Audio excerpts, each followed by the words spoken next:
15, Chris. 15. That's where Tepper McMillan ranks in the NFL right now in total receiving yards. 15th in the NFL in receiving yards. Tepper McMillan. Man, imagine where he'd be if he had a quarterback.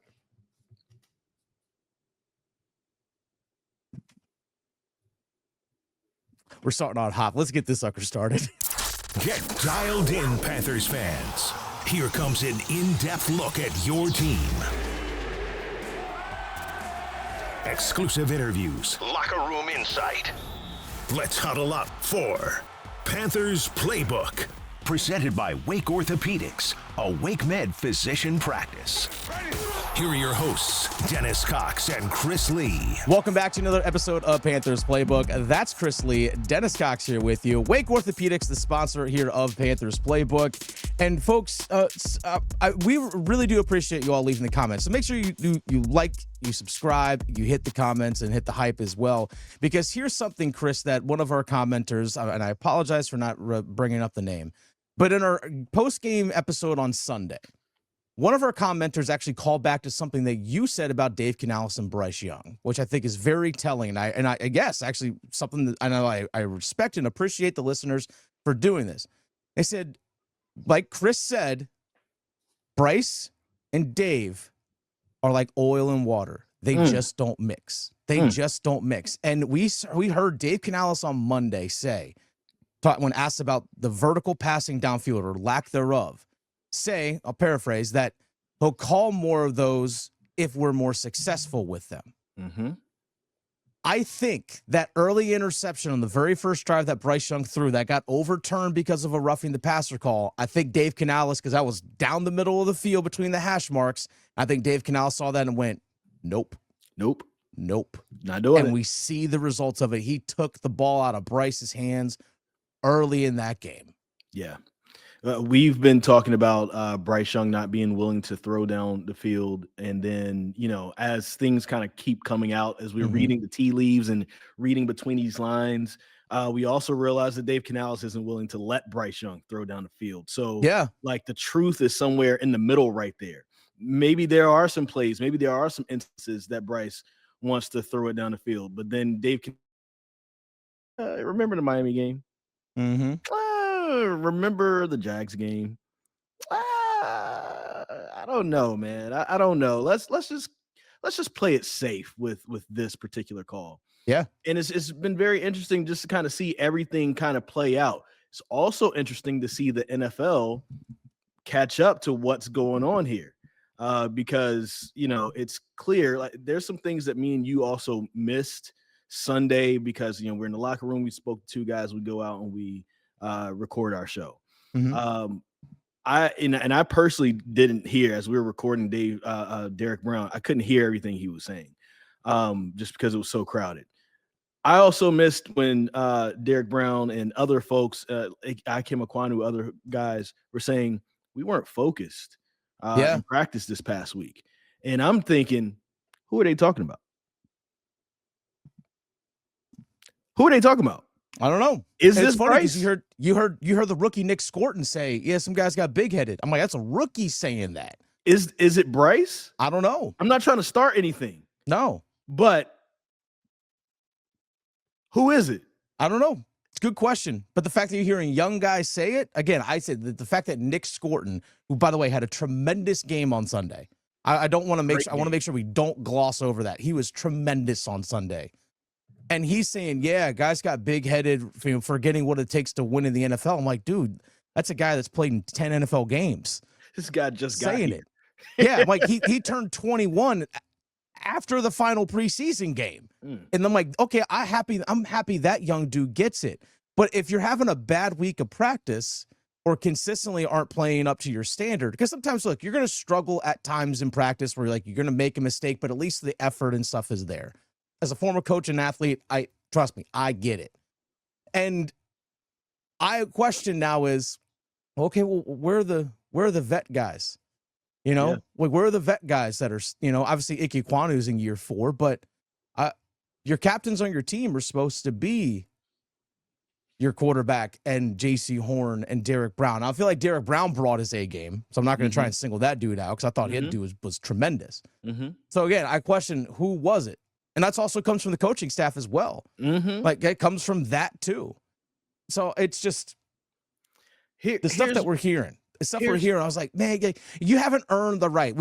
They earned the right to be in the playoff conversation. You haven't earned the right to go into a game lazy. You haven't earned that right yet as a franchise. Yeah, especially like you can't do that now, especially now that you followed up a week where you beat one of the best teams in the NFL by losing to one of the worst teams in the NFL. Yeah. It literally almost kind of erases what happened the week before. And it puts it back. I don't want to say that the Packers lost the game more than the Panthers won it. But when you go out there and have that type of performance, that's what it looks like.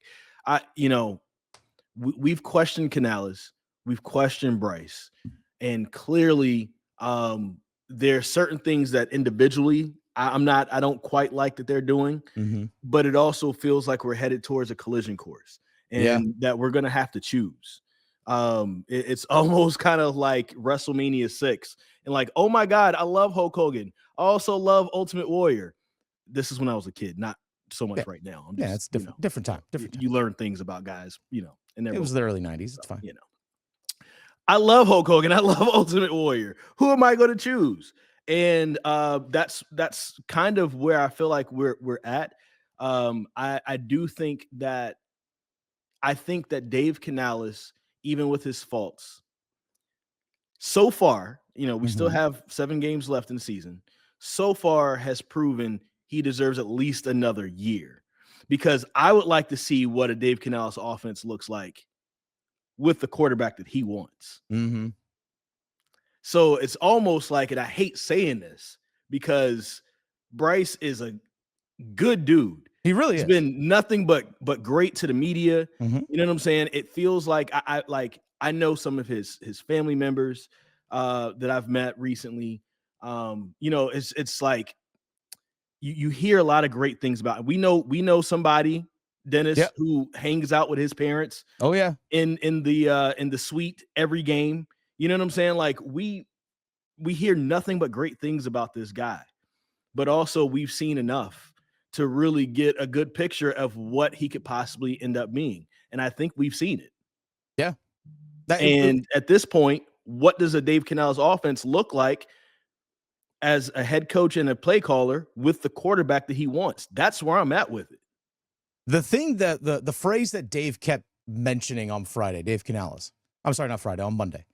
The phrase that he kept using was we got to continue to work on the me to you factor. When again asked about plays downfield, we just got to keep working on that me to you factor. The me to you factor, like the me to you factor. The me to you factor, Chris, is the throw and the catch. That's the me to you factor. The throw and the catch. I'm like, we're not going into week 11 of the NFL season.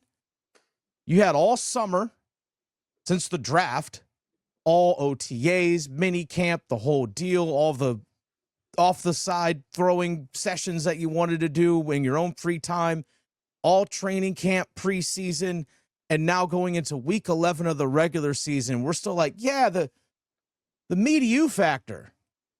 Either you have it or you don't.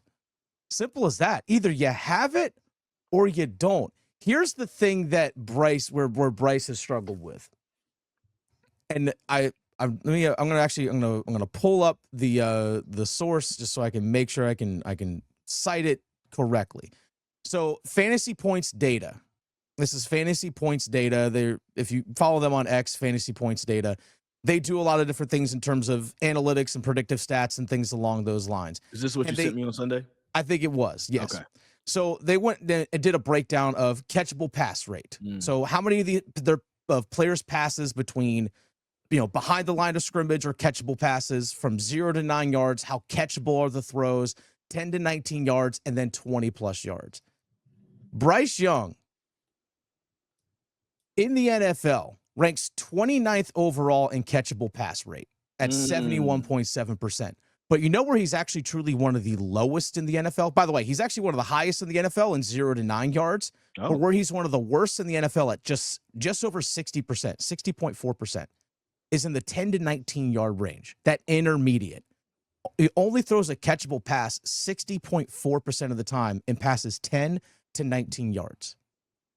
When you have a receiver like a Tepper McMillan that thrives on like a 14-yard dig route or 15-yard in cut or whatever it might be, or a post down the middle of the field, that, skinny post, whatever it is, that area where you can pick up chunk plays, where you can turn plays into yards after the catch. For example, the longest pass play for the season for the Panthers came in week 2 against Arizona. It was a 40-yard play where it was a catch and run by Tepper McMillan. That's where you start picking up chunk plays, because then you can start loosening the defense up a little bit, because, hey, they're killing us in that range, which then will open up it helps open the run game and everything up as well. It allows you to eventually take some deep shots down the field, but he has struggled throwing this season in that 10 to 19-yard range. Simple as that. If you even go back to his throw chart against the who they play on Sunday, I can't remember off the top of my head, against the Saints, against the damn Saints, is that he only attempted 3 passes beyond the 10-yard mark. Only 3. Now, again, that officially doesn't count the interception going down the middle of the field. So really you can say 4.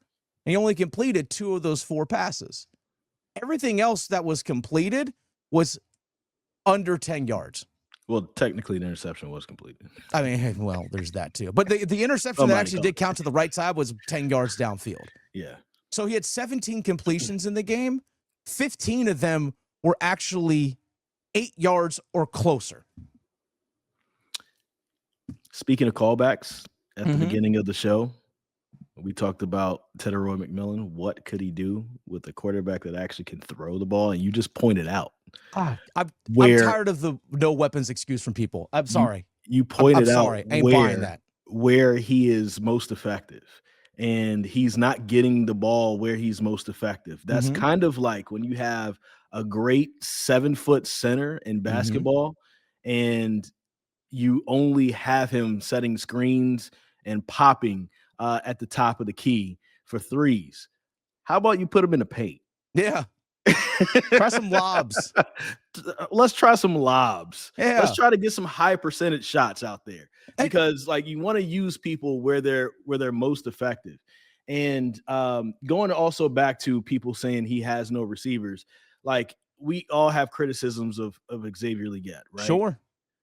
He's open a lot. There's been some times he's been open. He's open a lot, bro. Like if you get a chance to see the all 22, we get a chance to sit in the press box. So if you're just literally just watching from home, it's kind of hard to see the full play develop, who's open and where and that type of stuff. We get a chance to see that. Then also if you go back and see the all 22 shot, camera shots and like he's open. And sometimes you just gotta try to hit him. I want to go do another callback. I was worried with the Adam Thielen trade. And I think that subconsciously, I didn't have the information in my head now to where I can explain it the way I can explain it right now. But I think subconsciously back then, I guess I kind of knew without having the words that if Adam Thielen wasn't going to be on his team, Bryce Young's going to have some problems getting some completions.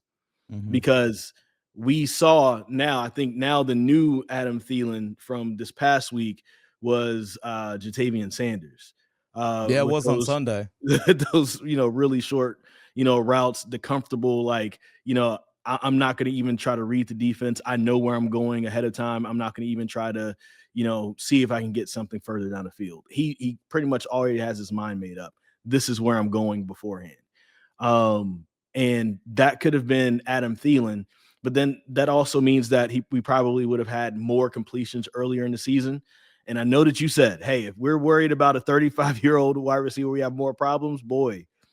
And I said it, we got problems. And so if we're continuing to have these problems, then, as Dave Canales is saying, he's trying to be nice. It's like, well, we're still working on it, trying to improve. 10 weeks into the season, we're trying to improve. That just means, y'all, it's hard to say this, we need a new quarterback. At what point, like I had to learn how to stop banging my head against the wall too. This is not about anything personal. Bryce is a great guy. He is. Great. I would hang out with him any day of the week. I don't know if he's right as the starter for my NFL team. I'm not saying he can't be a starter for somebody else, but I think I've seen enough. I've seen enough to say it. You know, like there's enough information out there. Mark Schlereth even called it out on a podcast after the game. Like from what he saw from the Saints, essentially the Saints are like, we're going to take away to run. We're going to dare you to complete some passes down the field. We're going to do single high safeties because we were seeing that all game. Hey, we're not going to even help our corners out. No. Complete something down the field.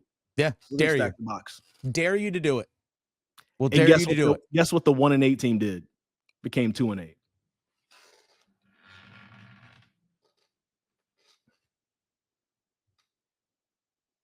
And you know Atlanta wants to get back. You know Atlanta wants to get back this weekend. After the 30-0 loss earlier this year, you know Atlanta wants to get back. And guess what? The schedule ain't going to get any easier for this Panthers team. It's not, because then after Atlanta, you still have the easy part pass. The 49ers. Yeah, like Atlanta and then New Orleans again. Like those are the only two teams that you have left that aren't in the playoff picture, because you have Atlanta, but then you have the 49ers, you have the Rams, you still have the Bucks twice, you have the Seahawks. All those teams are in playoff spots. It's not going to get easier. It's not going to get any easier. And you have to find out something fast. But I think the final thing, my final thought on this, Chris, is that after 2.5 years, fool me one time, shame on you. Fool me twice, can't put the blame on you. Fool me 3 times, nuh-uh. The Bryce, go ahead and finish the end of his rookie. I know it's the second time I've referenced that song. But if remember the end of his rookie season, he had that big game against Green Bay. We're all like, oh, okay, there it is. And then we saw the struggles in the first half of last year, the benching, and then some good games, some mediocre games, and they finished hot there with the end of Atlanta last season, right? I was ready to blame all of last year on Tyrese Maxey, man. Yeah, right? Okay. That was the second time. And then this year, it's like, no. I'm not going to sit there and like drink Kool-Aid if you start having a couple hot games towards the end of this season. I'm not. I've seen too much bad. I've seen too much inconsistent play. The good nowhere nears outweigh the bad. It just simply doesn't. The fact that we can actually point to just specific games for Bryce Young 2.5 years in and be like, oh, remember the Kansas City game? There's the Green Bay game. There was the Philly game he played pretty well. There was the Atlanta game where he played pretty well. And then the Dallas game this year. I thought Dallas game this year was his best game this whole season. I thought he actually played extremely well that game. Let me be a little bit more one nuanced hand. Here. I want to be a little bit more nuanced here because I want to say this too.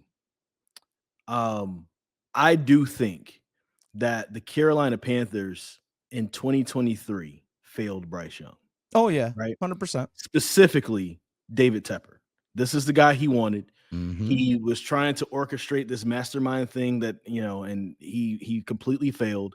He put him on the field with an inept coaching staff. He put him on the field with an inept, offensive line.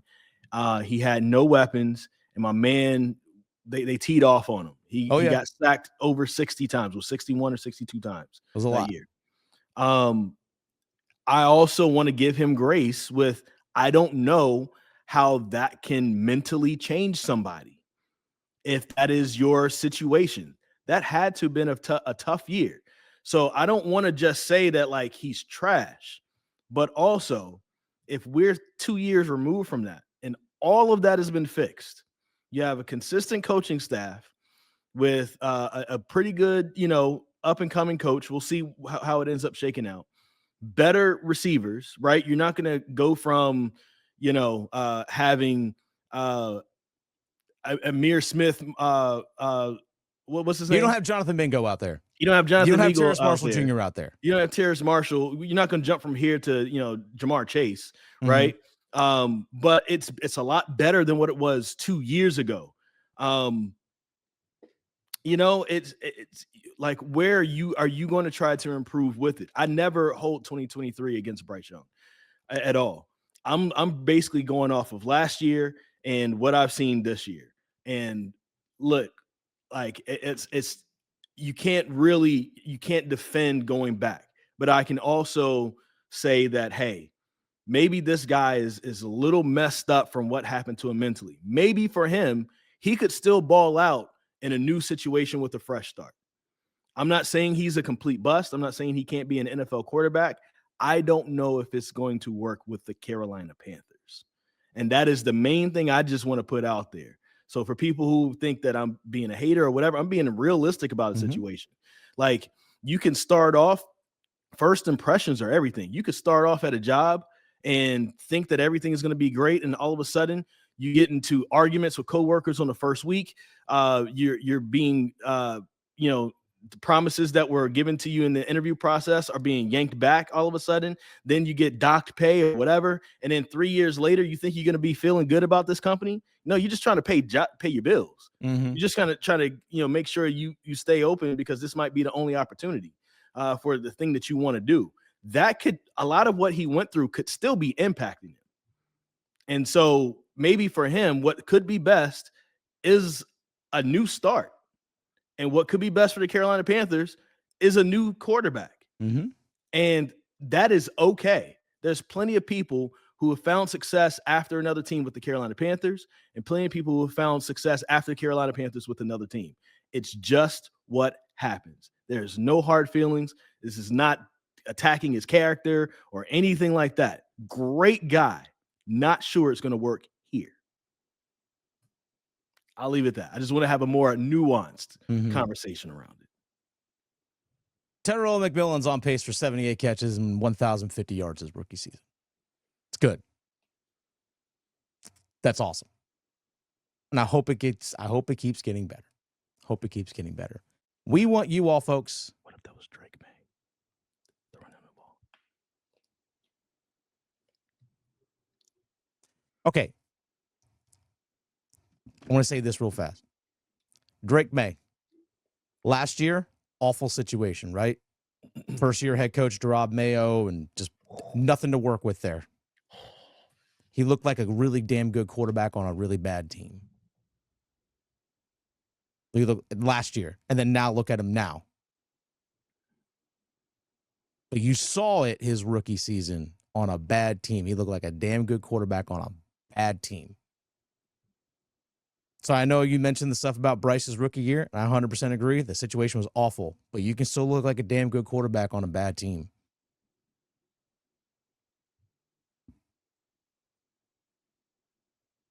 That was a mic drop moment. We'll see y'all Sunday. Let's go to ATL. Take me through there. Take me through there. Where we going, twin?